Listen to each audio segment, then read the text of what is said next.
അധ്യായം 55. ജീവന്റെ ഉറവ. ദാഹാർത്തരെ, ജലാശയത്തിലേക്ക് വരുവിൻ.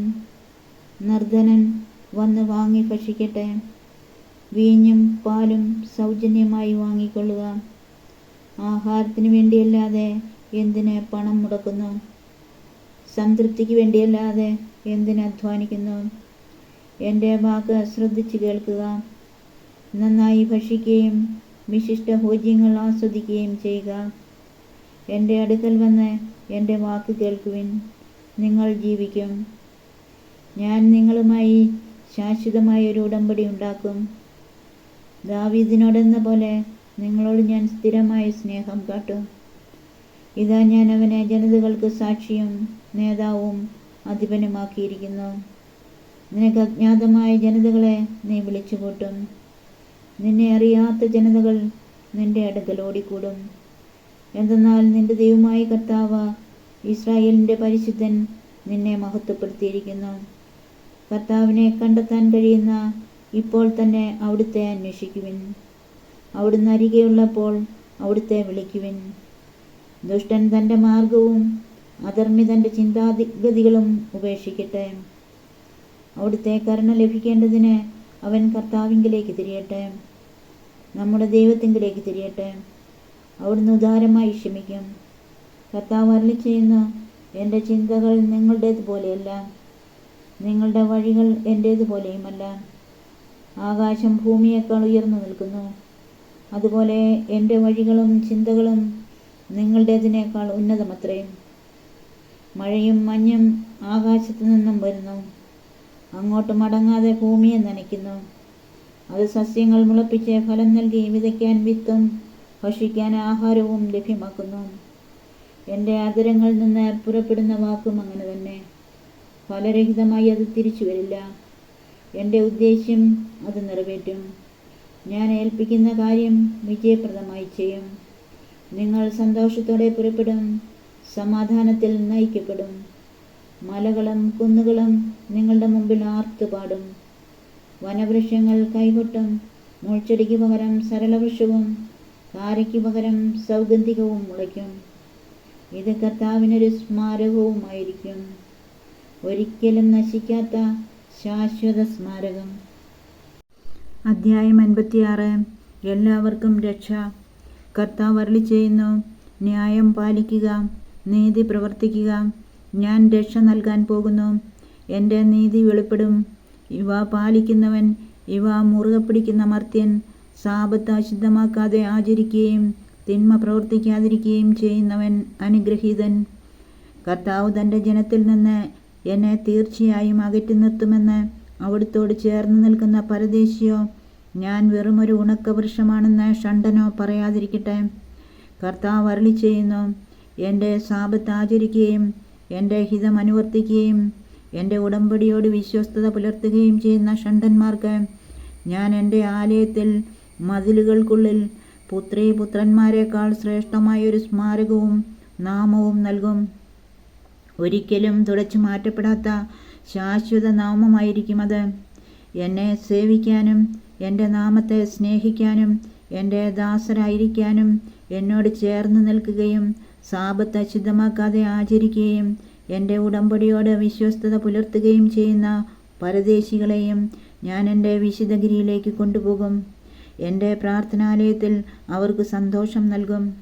അവരുടെ ദഹനബലികളും മറ്റു ബലികളും എൻ്റെ ബലിപീഠത്തിൽ സ്വീകാര്യമായിരിക്കും. എൻ്റെ ആലയം എല്ലാ ജനതകൾക്കുമുള്ള പ്രാർത്ഥനാലയമെന്നറിയപ്പെടും. ഇസ്രായേലിൽ നിന്ന് പുറംതള്ളപ്പെട്ടവരെ തിരികെ കൊണ്ടുവരുന്ന ദൈവമായ കർത്താവ് അരുളിച്ചെയ്യുന്നു, ഇതുവരെ ശേഖരിച്ചത് കൂടാതെ ബാക്കിയുള്ളവരെയും ഞാൻ ശേഖരിക്കും. നേതാക്കന്മാർക്കും താക്കീത്. വയലിലെ മൃഗങ്ങളെ, വന്യമൃഗങ്ങളെ വന്നു ഭക്ഷിക്കുവിൻ.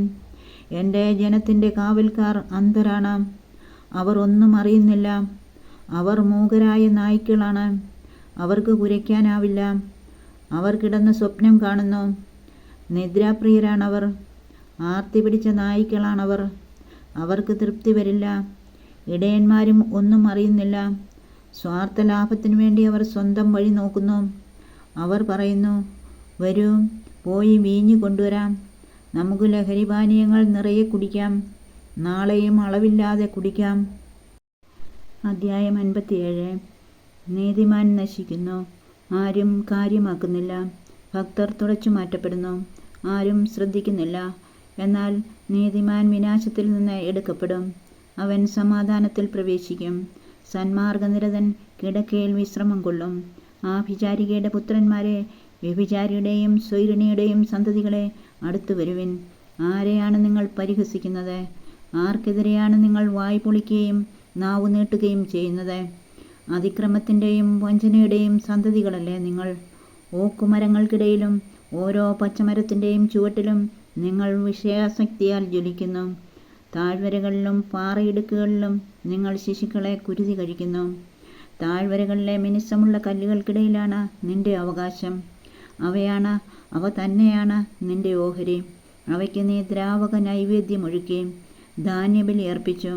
ഇവ കണ്ട് ഞാൻ അടങ്ങണമെന്നോ?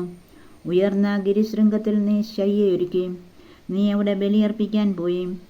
വാതിലിനും വാതിൽപ്പടിക്കും പിന്നിൽ നീ അടയാളങ്ങൾ സ്ഥാപിച്ചു.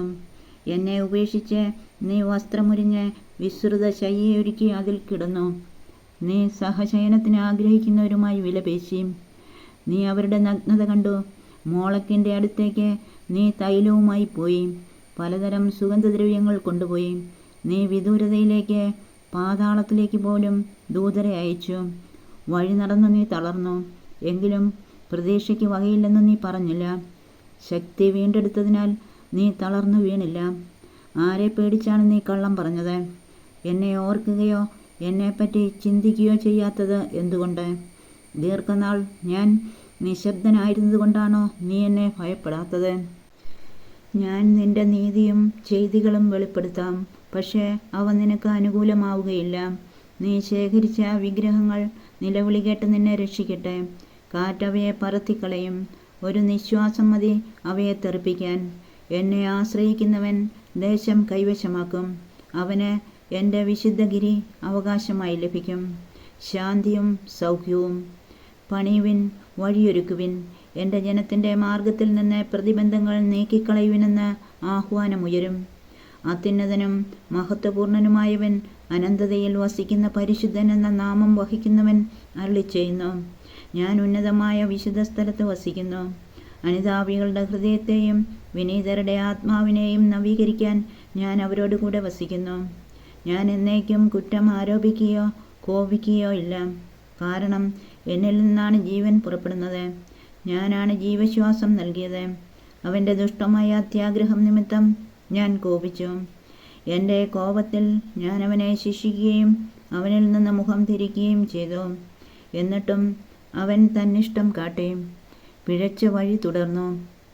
ഞാൻ അവൻ്റെ വഴികൾ കണ്ടു, എങ്കിലും ഞാൻ അവനെ സുഖപ്പെടുത്തും.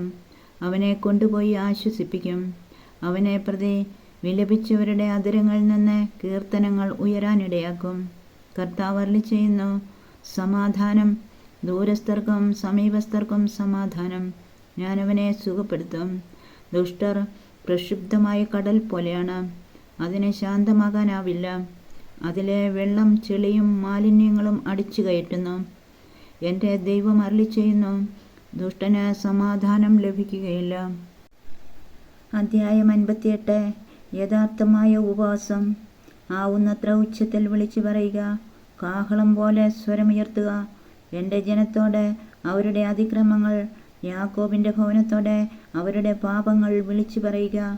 നീതി പ്രവർത്തിക്കുകയും തങ്ങളുടെ ദൈവത്തിൻ്റെ കൽപ്പനകൾ ലംഘിക്കാതിരിക്കുകയും ചെയ്യുന്ന ഒരു ജനതയെന്നോണം അവർ ദിവസേന എന്നെ അന്വേഷിക്കുകയും എൻ്റെ മാർഗം തേടുന്നതിൽ സന്തോഷിക്കുകയും ചെയ്യുന്നു. അവർ എന്നോട് നീതിവിധികൾ ആരായുന്നു, ദൈവത്തോടടുക്കാൻ താൽപ്പര്യം കാണിക്കുകയും ചെയ്യുന്നു. ഞങ്ങൾ എന്തിന് ഉപവസിച്ചു? അങ്ങ് കാണുന്നില്ലല്ലോ. ഞങ്ങൾ എന്തിന് ഞങ്ങളെ തന്നെ എളിമപ്പെടുത്തി? അങ്ങ് അത് ശ്രദ്ധിക്കുന്നില്ലല്ലോ. എന്നാൽ ഉപവസിക്കുമ്പോൾ നിങ്ങൾ സ്വന്തം സുഖമാണ് തേടുന്നത്. നിങ്ങളുടെ വേലക്കാരെ നിങ്ങൾ പീഡിപ്പിക്കുന്നു.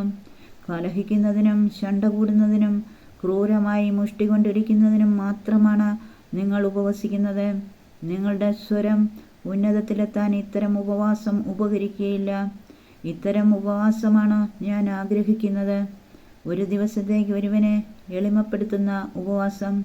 ഞാങ്കണ പോലെ തല കുനിക്കുന്നതും ചാക്ക് വിരിച്ച് ചാരവും വിതറിക്കിടക്കുന്നതുമാണോ അത്? ഇതിനെയാണോ നിങ്ങൾ ഉപവാസമെന്നും കർത്താവിന് സ്വീകാര്യമായ ദിവസമെന്നും വിളിക്കുക? ദുഷ്ടതയുടെ കെട്ടുകൾ പൊട്ടിക്കുകയും നുകത്തിൻ്റെ കയറുകൾ അഴിക്കുകയും മർദ്ദിതരെ സ്വതന്ത്രരാക്കുകയും എല്ലാ നുകങ്ങളും ഒടിക്കുകയും ചെയ്യുന്നതല്ലേ ഞാൻ ആഗ്രഹിക്കുന്ന ഉപവാസം? വിശക്കുന്നവനുമായി ആഹാരം പങ്കുവയ്ക്കുകയും ഭവനരഹിതനെ വീട്ടിൽ സ്വീകരിക്കുകയും നഗ്നനെ ഉടുപ്പിക്കുകയും സ്വന്തക്കാരിൽ നിന്ന് ഒഴിഞ്ഞു മാറാതിരിക്കുകയും ചെയ്യുന്നതല്ലേ അത്? അപ്പോൾ നിന്റെ വെളിച്ചം പ്രഭാതം പോലെ പൊട്ടിവിരിയും. നീ വേഗം സുഖം പ്രാപിക്കും. നിന്റെ നീതി നിന്റെ മുൻപിലും കർത്താവിൻ്റെ മഹത്വം നിന്റെ പിമ്പിലും നിന്നെ സംരക്ഷിക്കും. നീ പ്രാർത്ഥിച്ചാൽ കർത്താവ് ഉത്തരമരുളും. നീ നിലവിളിക്കുമ്പോൾ ഇതാ ഞാനെന്ന് അവിടുന്ന് മറുപടി തരും. മർദ്ദനവും കുറ്റാരോപണവും ദുർഭാഷണവും നിന്നിൽ നിന്ന് ദൂരെ അകറ്റുക.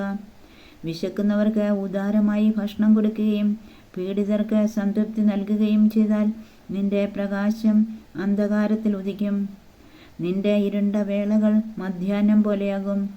കർത്താവ് നിന്നെ നിരന്തരം നയിക്കും. മരുഭൂമിയിലും നിനക്ക് സമൃദ്ധി നൽകും. നിന്റെ അസ്ഥികളെ ബലപ്പെടുത്തും. നനച്ചു വളർത്തിയ പൂന്തോട്ടവും വറ്റാത്ത നീരുറവയും പോലെയാകും നീ. നിന്റെ പുരാതന നഷ്ടശിഷ്ടങ്ങൾ പുനരുദ്ധരിക്കപ്പെടും. അനേകം തലമുറകളുടെ അടിസ്ഥാനം നീ പണിതുയർത്തും. പൊളിഞ്ഞ മതിലുകൾ പുനരുദ്ധരിക്കുന്നവനെന്നും ഭവനങ്ങൾക്ക് കേടുപോക്കുന്നവനെന്നും നീ വിളിക്കപ്പെടും. സാപത്തിനെ ചവിട്ടി മെതിക്കുന്നതിൽ നിന്നും എൻ്റെ വിശുദ്ധ ദിവസത്തിൽ നിന്റെ ഇഷ്ടം അനുവർത്തിക്കുന്നതിൽ നിന്നും നീ പിന്തിരിയുക. സാപത്തിനെ സന്തോഷദായകവും കർത്താവിൻ്റെ വിശുദ്ധ ദിനത്തെ ബഹുമാന്യവുമായി കണക്കാക്കുക. നിന്റെ സ്വന്തം വഴിയിലൂടെ നടക്കാതെയും നിന്റെ താൽപ്പര്യങ്ങൾ അന്വേഷിക്കാതെയും വ്യർത്ഥഭാഷണത്തിൽ ഏർപ്പെടാതെയും അതിനെ ആദരിക്കുക. അപ്പോൾ നീ കർത്താവിൽ ആനന്ദം കണ്ടെത്തും. ലോകത്തിലെ ഉന്നത സ്ഥാനങ്ങളിലൂടെ നിന്നെ ഞാൻ സവാരി ചെയ്യിക്കും. നിന്റെ പിതാവായ യാക്കോബിൻ്റെ ഓഹരി കൊണ്ട് നിന്നെ ഞാൻ പരിപാലിക്കും. കർത്താവാണ് ഇത് അരുളിച്ചെയ്തിരിക്കുന്നത്.